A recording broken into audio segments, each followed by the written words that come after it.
Alors bonjour et bienvenue dans cette nouvelle vidéo, une vidéo qui est un petit peu plus d'actualité.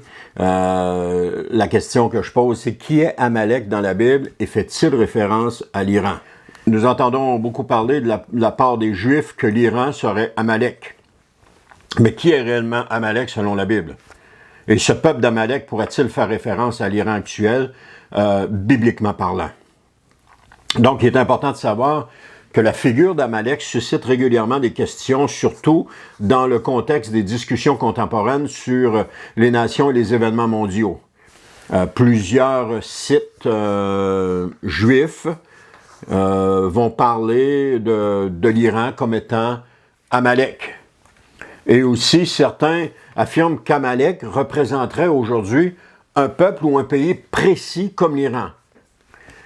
Mais la question que je me suis posée, c'est: que disent réellement les Écritures à ce sujet? Et comme croyant, il est important de toujours s'appuyer sur les Écritures pour éviter les extrapolations.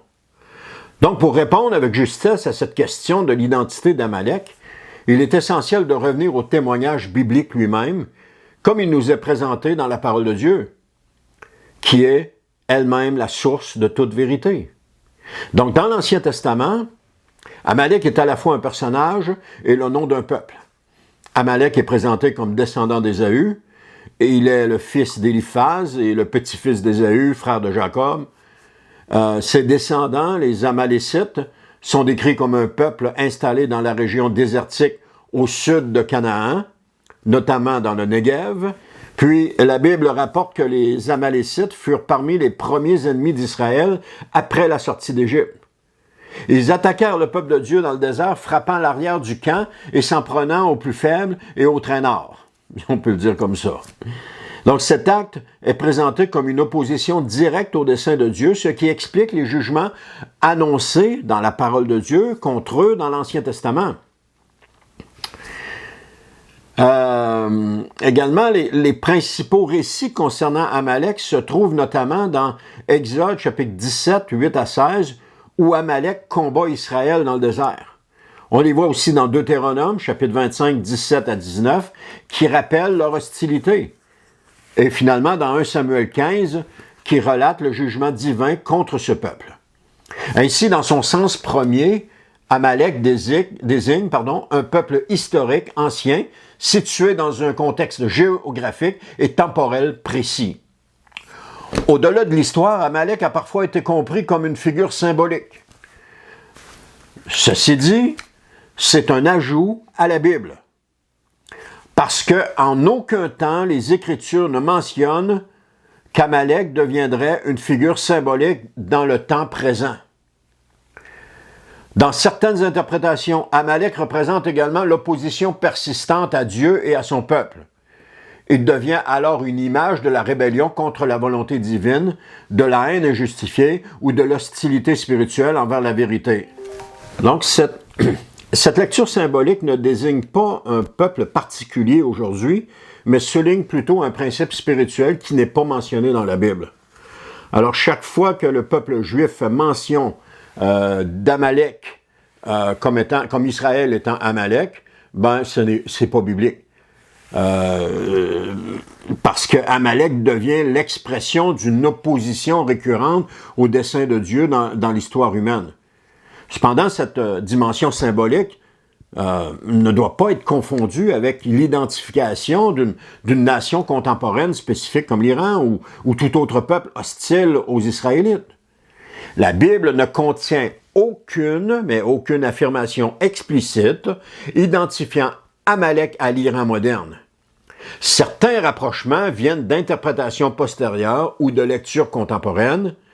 Par exemple, dans le livre d'Esther, Aman est appelé Agagite, et cette désignation est souvent reliée à Agag, roi des Amalécites, ennemi historique d'Israël. Or, l'histoire d'Esther se déroule sous le règne d'un roi de l'Empire perse, territoire correspondant en partie à l'ancienne Perse, généralement associé aujourd'hui à la région de l'Iran. Cependant, et ça c'est important de le dire, ce lien reste indirect et ne constitue pas une identification biblique réelle entre Amalek et une nation moderne. Il est également important de distinguer Amalek de la Perse ou de Élam qui apparaissent dans la Bible comme des peuples distincts avec leur propre histoire et leur propre rôle dans le récit biblique. Donc, toute association entre Amalek et l'Iran relève donc d'interprétation ou d'application contemporaine et non d'un enseignement explicite des Écritures. Alors, pour une lecture fidèle de la Bible, il convient de respecter le contexte historique et théologique des textes pour éviter les extrapolations nocives. Amalek est avant tout un peuple ancien en conflit avec Israël, un exemple historique d'opposition au plan de Dieu, et parfois une image symbolique de l'hostilité envers la vérité divine. Mais il ne représente pas directement une nation moderne identifiée dans les Écritures.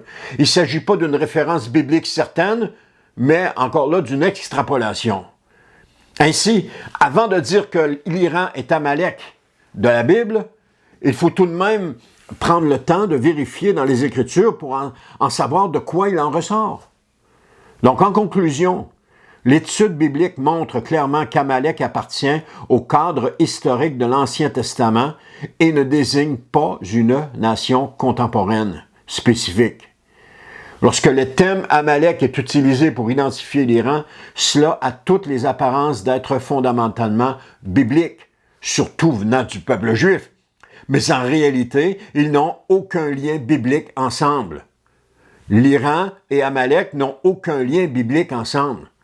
Et si certaines interprétations voient en Amalek un symbole de l'opposition à Dieu, la Bible ne l'identifie jamais explicitement à l'Iran ou à un peuple actuel. Une compréhension équilibrée invite donc à distinguer entre le récit biblique, l'interprétation symbolique et les applications contemporaines. Revenir au texte dans son contexte permet d'éviter les confusions et de préserver une lecture fidèle aux Écritures. Alors merci d'avoir été à l'écoute et on se dit à la prochaine pour une autre vidéo.